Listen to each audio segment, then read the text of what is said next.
If you were to ask me what my favorite superhero movie of all time is, I would probably say The Dark Knight. You cannot go wrong with The Dark Knight. You've heard this one before. Joker, Morgan Freeman, Michael Caine, the best of the genre, truly. They even flipped that truck, by the way. Well, what about Spider-Man 2? I love Spider-Man 2. Pizza time. Sam Raimi's charm. You talking back to me? Love this one. Or what about The Incredibles? Now that movie slaps. But you want to know what movie I thought I would never even think to say? The Batman. And that's because I thought it was kind of boring and mid when it first came out. I also regret to inform you that I was also a complete fucking idiot back then. Still am now, but at least my taste in movies is better, so I got that going for me. But then I watched it again. And then it hit me. I've come a long way since then, and I've become much more interested in what movies have to offer on a more technical level. Back then when I watched the movies, I was like...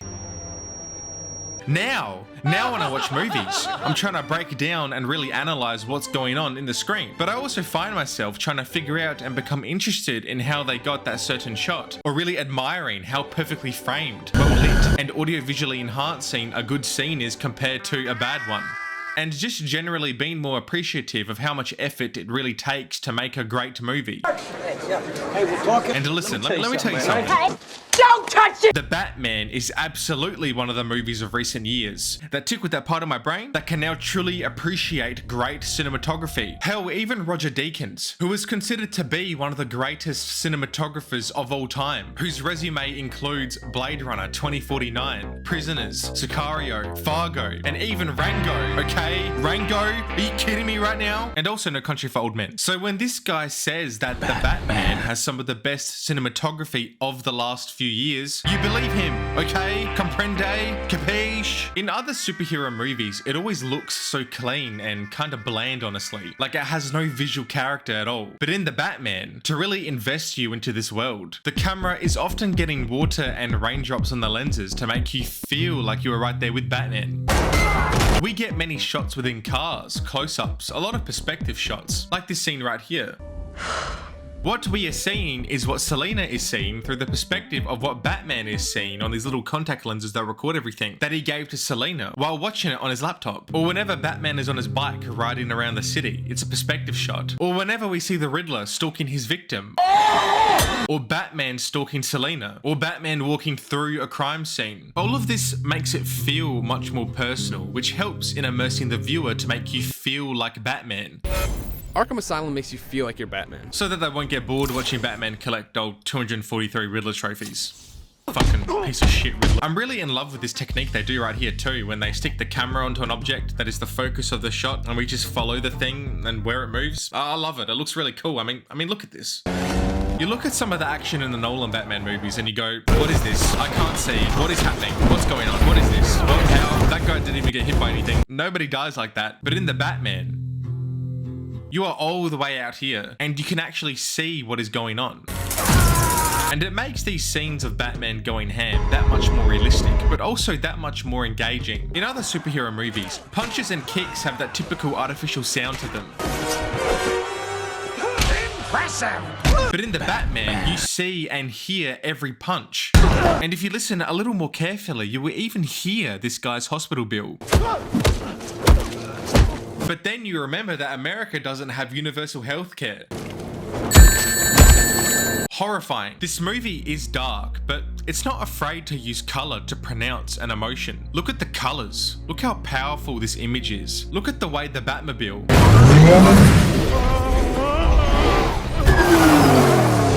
comes to a complete stop. But it's not just all things visual, okay? You can hear its greatness too. Just listen to the Batmobile.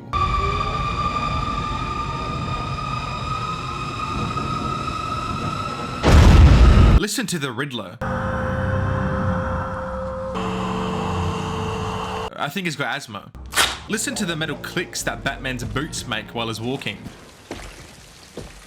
It's just, ooh. In other iterations of Batman, they have never managed to make you feel like Gotham actually ever needs saving from anything. It kinda did in Batman Begins, but in The Dark Knight, it is literally just Washington, or Melbourne, or Toronto. But in the Batman, you go, oh yeah, this is Gotham and it fucking sucks. Boom. right off the bat. No pun intended. The mayor gets murdered. Some thugs are going around knocking out random dudes for no reason. Some other thugs are vandalizing a bank with the words broke graffitied onto the building's pillars, and some dickhead in a drophead mask robs a convenience store. Within the span of about 7 minutes, it tells us all we need to know about Gotham, and this is important for 2 reasons. 1, world building. 2, also world building, but to help us understand why a Batman has to exist in the first place, as it could only ever be Batman that can actually save the city. I mean, Bruce says it himself at the start of the movie. The city's eating itself. Maybe it's beyond saving. The city is eating itself. It is a grimy, gritty cesspool, akin to 1970s New York, mixed with a bit of London, mixed with a bit of Tokyo's neon-lit cityscape. You get to see it from a distance, of course, but you also get to see the underground parts of it as well.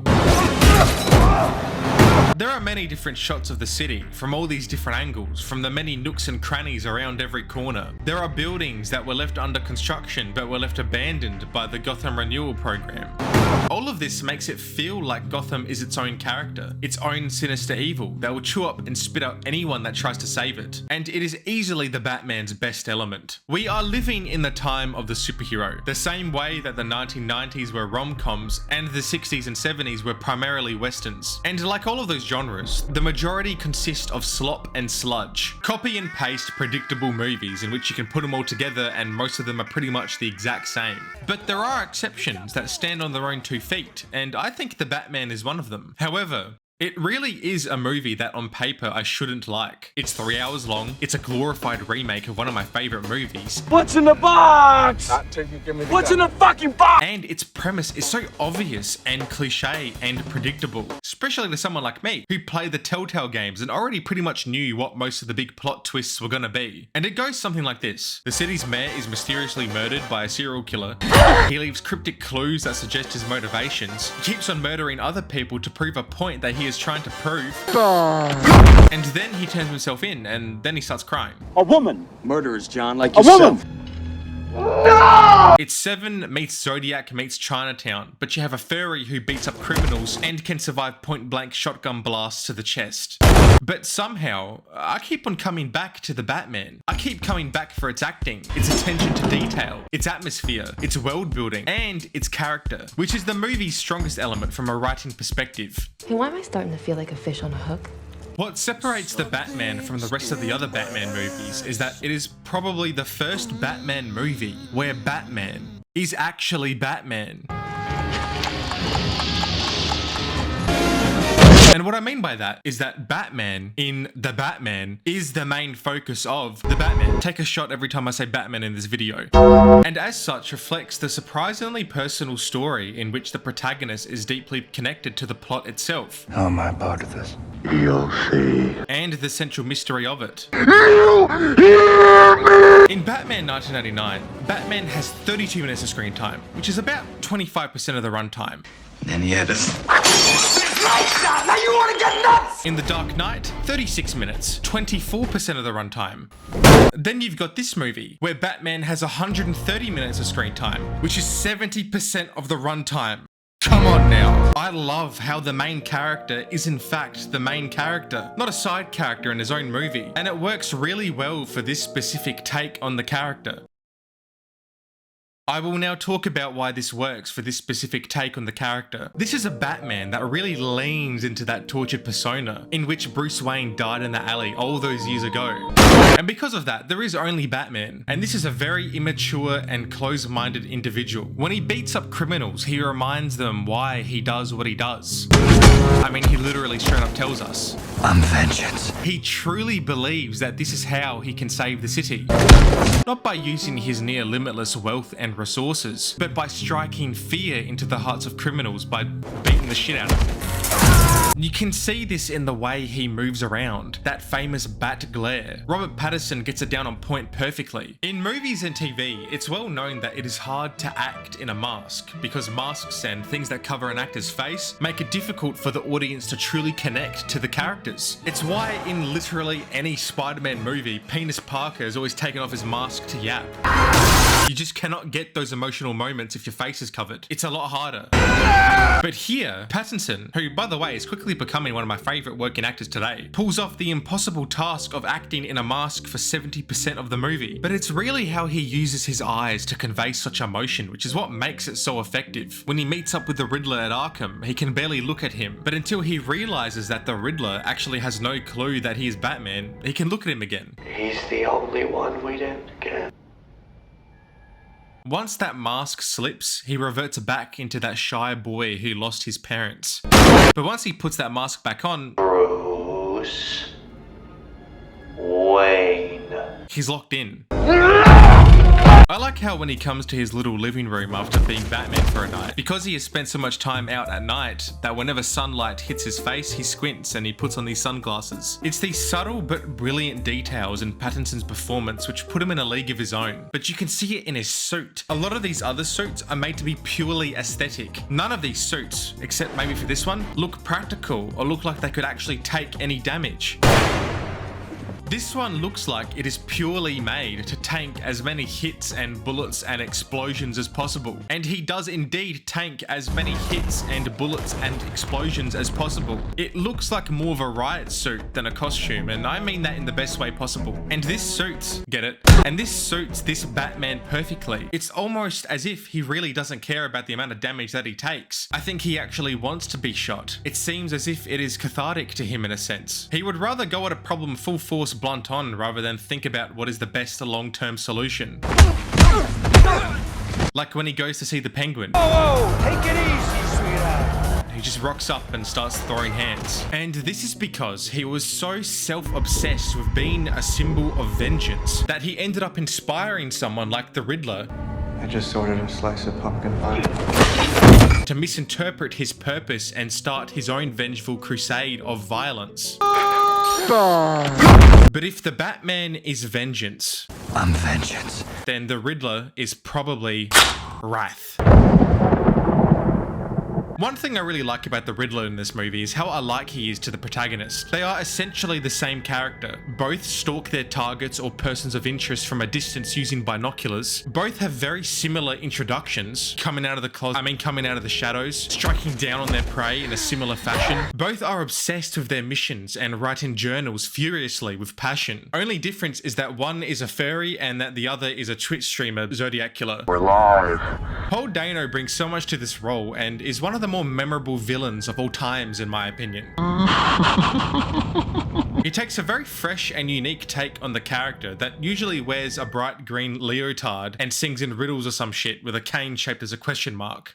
The Riddler. And I love all of his little mannerisms. Out here, this thing that's gonna kill me.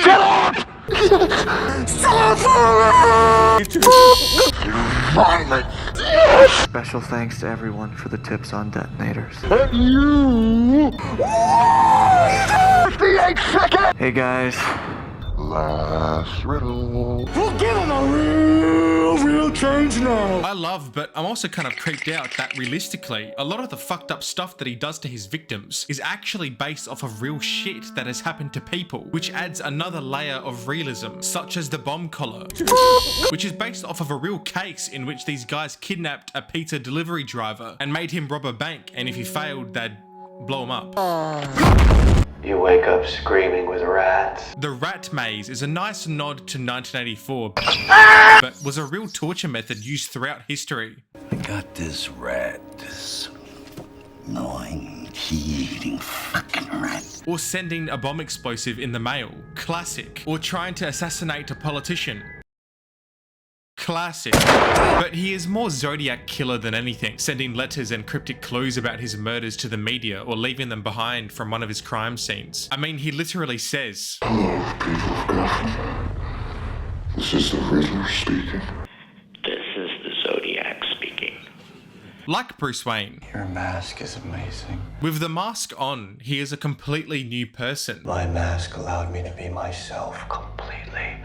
No shade. Up and until that point, when he turns himself in, he is super threatening. But when he is unmasked, he is just this pathetic weasel who starts crying when his idol hates him. Begging for attention. It's also insane that like half of his screen time is actually only on like a phone screen, which is just insane to think about. The Riddler serves as a foil to Bruce Wayne, Jesus, his next victim is Bruce Wayne. who grew up without the privilege that Bruce had, raised in horrific conditions of Gotham's orphanage, a symbol of the false promise made by those in power. This movie is not about a man in a bat costume that beats up criminals. Well, actually, this movie is really about orphans. Think about it. Catwoman, Riddler, Batman, Selena Kyle, Edward Ashton, Bruce Wayne. Despite being vastly different characters, they are all united by that same thirst for vengeance. But then there's Falcone. Who created them all, both indirectly or directly. Falcone killed Selena's mum. Falcone killed what I think is Riddler's dad, who was just this reporter guy.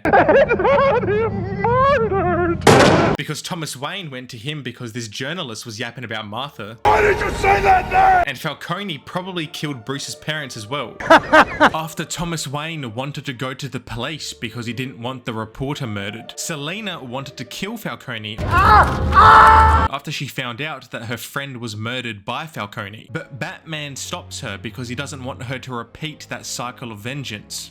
But really, he needs Falcone to come in alive to truly find out if he was in fact responsible for the death of his parents. Whatever I know, whatever I've done, it's all going with me.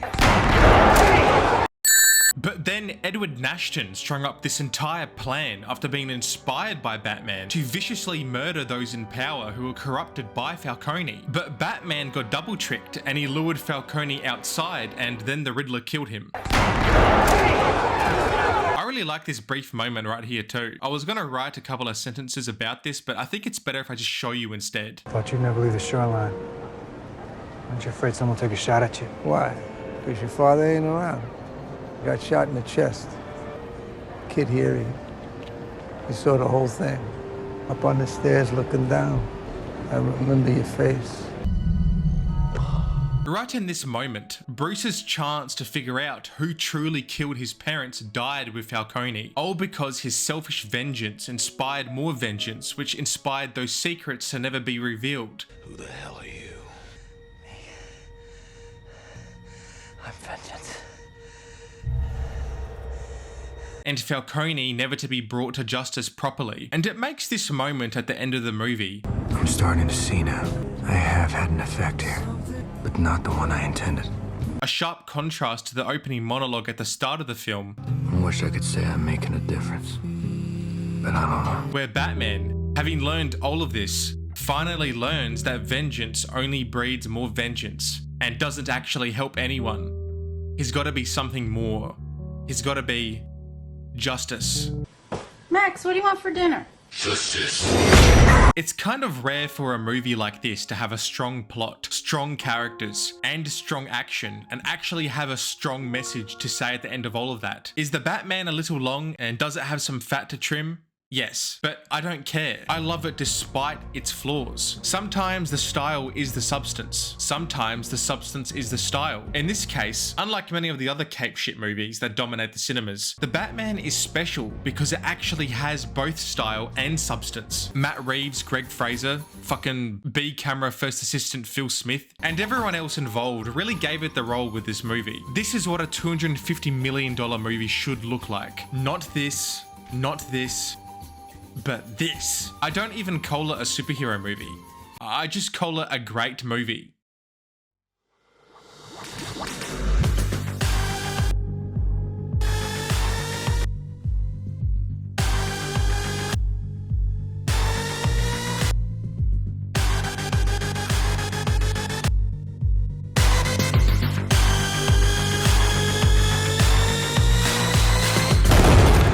Absolute cinema.